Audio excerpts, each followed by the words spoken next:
Well, hi, well, big welcome back to the channel. This week we've got something very special to share with you. This is our little off-grid house in the Marina Alta of Spain, just inland from the Costa Blanca.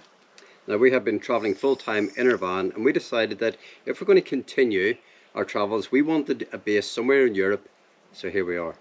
But funnily enough, just after we bought the house, we actually swapped the motorhome for a truck and we went off on some crazy travels, and we haven't been here for years. My sister was living here, and then it was unoccupied for 8 months before we got back, which is a long time for it to be standing empty. So we decided to come back. We needed a break, and we decided there is no better place to come back to the house. But is there a lot to do.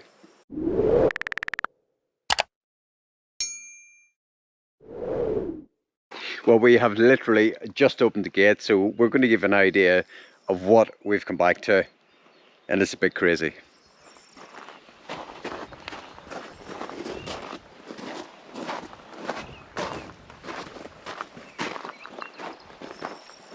Oh, look at the field. Yep, oh, there's some work there. Look at the weeds. Oh, yeah.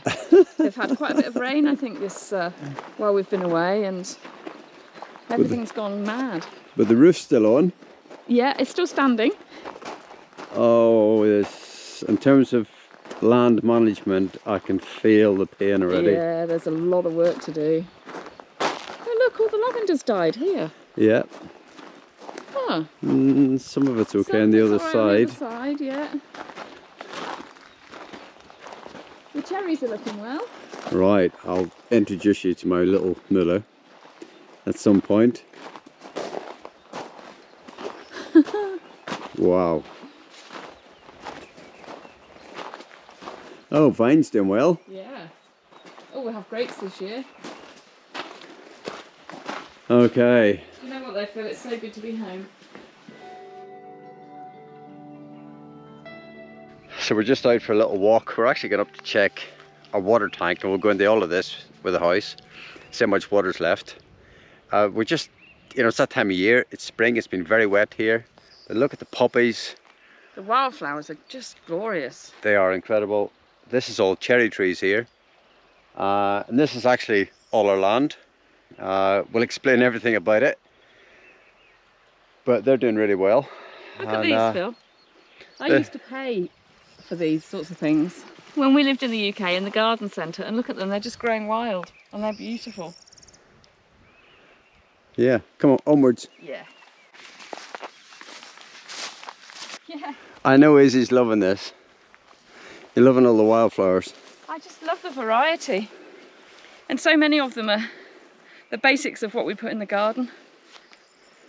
Yeah. A couple of trees down here. The resilience of them is amazing. Yeah. Same colour as your t-shirt. It's gorgeous. Look at those poppies, the red of those poppies. Yeah.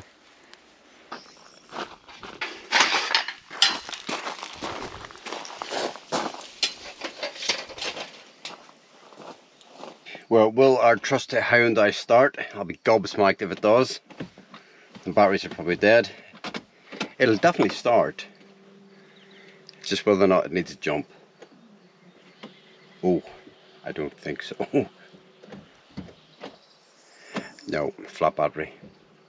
That's okay, so I'll give my little jump starter pack on there, and I am positive it'll start. This thing is bomb-proof.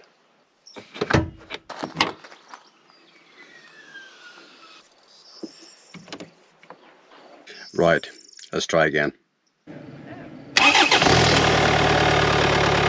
Never doubted it. So what have we got in store for you this summer? Well, I think first things first, we're going to reclaim the house and reclaim the land, because, oh my God, it has been the wettest spring here and the weeds have just gone crazy. We've got a few projects on the go. We'll be growing some veg, we'll be harvesting that veg and hopefully cooking it into something edible. And I'm going to take you through all the systems, the off-grid systems, so our solar system, our water and everything that comes with that. And we'll be sharing our day-to-day life in Spain. But first things first, we've got some weeding to do. So the truck is currently parked in the overflow car park, and ordinarily it's parked actually inside the wire, so to speak. And you can see that it's covered in weeds right now. So my first job is to get rid of some of these weeds.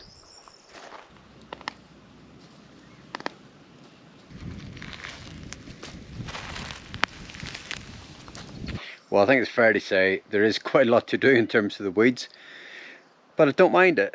I find it quite therapeutic in a way, and I try and pull out what I can, try and get the roots out as well. And most of the stuff just pulls out really easily. It's in the gravel. There is a membrane down as well, so you know it's not that bad. And then once most of it's out, I just wait for a dry spell, put some weed killer down, and that's it. It's you know, it's just a case then of keeping the top of it as and when. And certainly when the hot weather really comes, it's been a really wet spring, hence we've got this. But when the hot weather's here, it just keeps everything at bay, and you don't really get that many weeds coming through anyway. Yep, I've just taken a little breather from the weeding. It's bloody sore on the back. I need to get into the shed, to be honest with you. And you'll see behind me that I've got my little 3-wheel tractor, my little Agria. That was my 50th birthday present to myself. I'll explain more about this. This is my sort of love affair, really. I love this thing. You know, whilst we're here, it's brilliant. So I'll talk a bit more about this later on. We've got our water trailer, and that can double up as well for, you know, build materials or whatever else. And then we've got a shed, log store. But right now I'm going to move all this, and just so I can access our shed. Well, if ever there was a bomb-proof design, it's this thing. It honestly never fails to start. I guarantee first pull this will actually go. So it hasn't been started, it's sat here in the elements, doesn't look much, but I'm going to give it a pull and I guarantee you it'll start.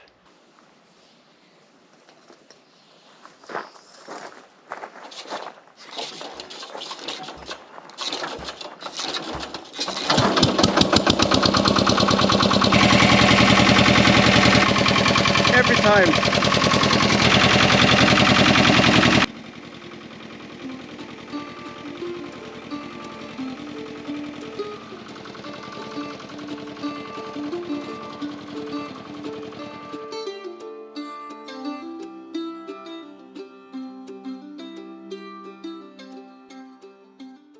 Right, well the honeysuckle has gone rampant. It really has overtaken everything along the hedgerows, the side of the house, over by the patio, you name it.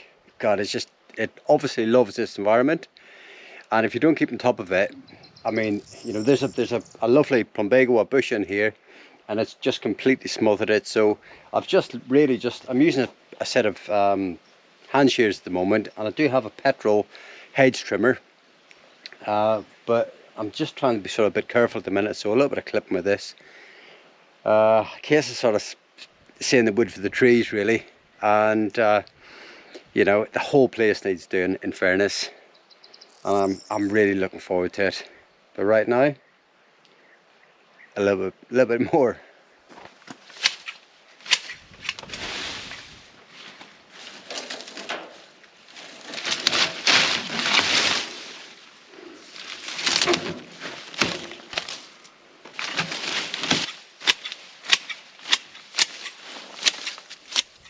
One of the reasons we love it here so much is that it's so rural. We're kind of set within the mountains. We're not actually that high. We're at about 620 meters here, and it's incredibly peaceful. Very, very tranquil. We love that aspect of it. Yeah. Just being able to step out. There's nobody else around for miles. I mean, it's brilliant for hiking. A lot of the big professional teams come right past the door, so to speak. Yeah. And I used to do a bit of cycling myself, and you know, it's the thought of getting back on the bike again is appealing as well. But painful. Painful, yeah. Our nearest neighbours are about a mile away, and the closest village is about 2 miles away, but there's no shops there or anything. There's a small bar and a community swimming pool. So our nearest shop is about half an hour drive down the mountains. Yeah. And we're about an hour and 15 minutes from Alicante Airport, so it makes it ideal in terms of people coming out to visit. Well, the nearest beach is probably about an hour away. Yeah. You know, the first half an hour is down a sort of squiggly mountain road. But I think we're really well positioned actually. And the location is ideal for us in terms of moving around, and if we want to go off on a trip in the truck, we're not far away from places where we could get ferries or being able to get into France or Portugal. Yeah, so, there's really good links yeah, here. it is a really great location. Yeah. I mean, one of the big appeals for me really in buying the house was that it's off-grid. And I really love that aspect. I love the independence of it. I love the sort of simplicity of it. You know, it's a really simple house. It was quite nerve-wracking to start off with though, wasn't it? Yeah, I was going to say a little bit of, you know, it's a simple house with a bit of technology. And just enough technology really to be able to survive here really comfortably. But there are no services coming in from any sort of official Spanish company, so if anything goes wrong, it's on us to fix it. And that aspect is sometimes a little bit daunting, but it also, I suppose that's what it's about, living off-grid, isn't it? It is, but part of that appeal was that it's cheap. To be honest with you, you know, it's cheap to live here. Yeah. And we will do a separate video about costs, because I don't think you'll actually believe how cheap it is to live here. Yeah, but I think if you think about it, you know, we generate our electricity from that aspect. Again, that was one of the really big appeals of living in rural Spain. What else do we want to say about here? Why else do we love it? I think we just love it. It's just, you know, sometimes you just land up somewhere and you just think, this is our spot. We'd been travelling around Spain for months, and we had travelled here on motorbike, and I think that we just sort of, after months of being in Spain, landed here and thought, wow. This is it. This is it. Yeah. And it feels like our little sanctuary every time we come back. Yeah. And we haven't been back often, but even if we come back just as we're passing, it feels like a sanctuary. Yeah, so not sure what else to say really. It's I think we feel very lucky that we have it. Hopefully as we sort of, you know, take you out and about, maybe on a hike, and show you, you know, the progress really through over the next couple of months, you'll maybe get it as well. Yeah. You might not. It No, might not be your thing, but I think people that come here, you know, family and friends that come here, generally just think, yeah, they will wow. love it. Yeah. Funnily enough, we get lots of visitors. Yeah. The house is situated between two villages on a quiet road in what is now designated a protected area, so there is zero chance of anyone ever getting planning permission to build a property here.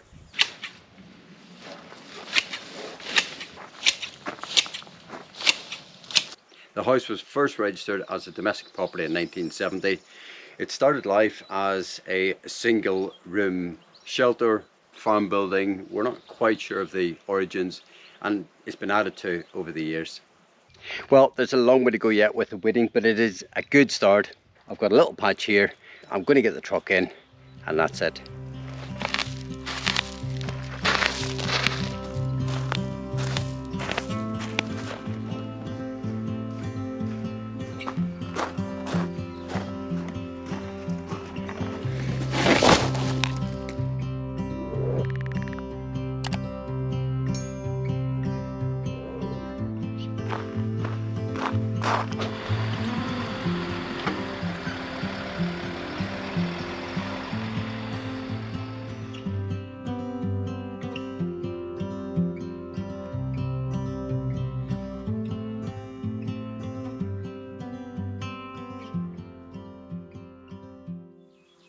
So the house as you see it now wasn't like that when we bought it.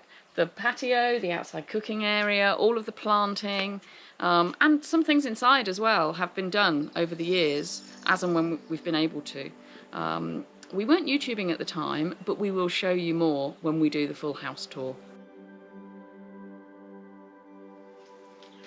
Well, it's a never-ending job here, the weeds, and it's one of the things I like to get stuck into when we first get back. It makes such a difference just doing a little area. And luckily for me, it's not too spidery here because they're my least favourite thing in the world. It's a typical old Spanish house with small windows and no insulation to repel the heat of the sun in the height of summer and keep the place nice and cool. One of the things we really enjoy doing here is growing vegetables. And you can see behind me, this is our veggie patch just here, where all the high grass is. So there's a bit of work to do in terms of preparing this before we do anything. And I'm just going to spark up the strimmer, cut this down, and then hopefully eventually when it's dry enough, I'll be able to get my little muller on here and till this to a point where we can plant vegetables.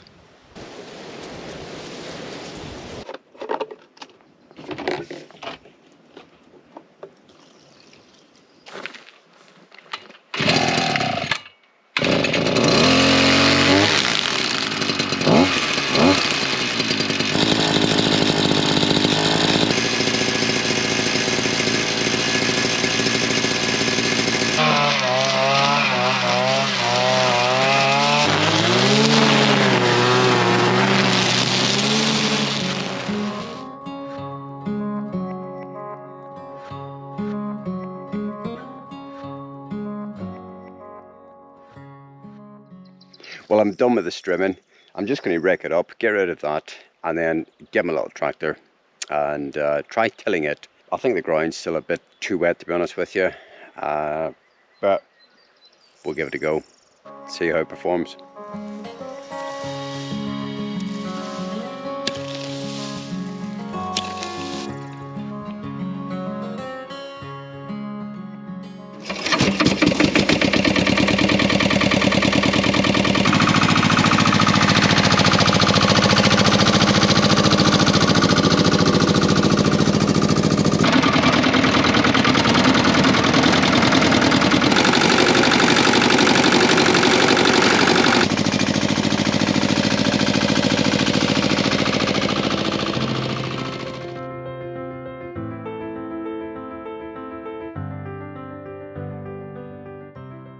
Now, I haven't lifted the grass by any means. There's, still a couple of trailer loads, but I am keen to see if the ground is dry enough to till. So I'm just going to unhitch the trailer and give it a go.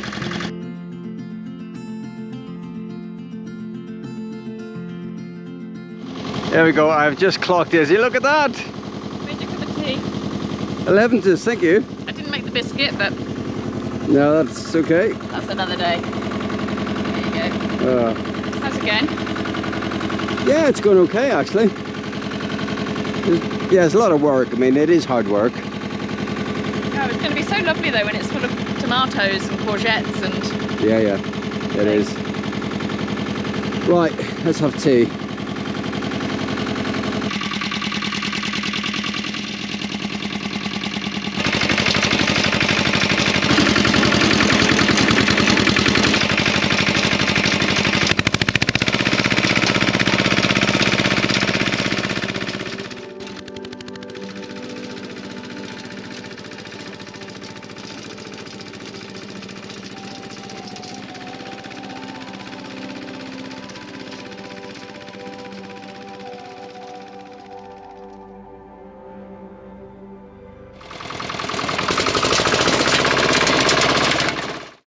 Well, I managed to get the whole thing tilled, which I was really pleased about because it chucked it down last night and it rained again this morning, so it's pretty wet right now. So we're almost ready actually. I think it probably needs another going over. There's a bit of root matter in there as well, grassy root matter that we need to sort of rake through and get out. And then we're not a million miles away from getting our veggies in.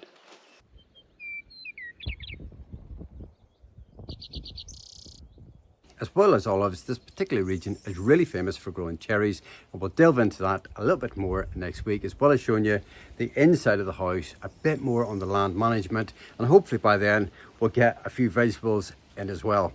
But for now, that's it for this week. Thank you so much for joining us. Don't forget to give us a thumbs up.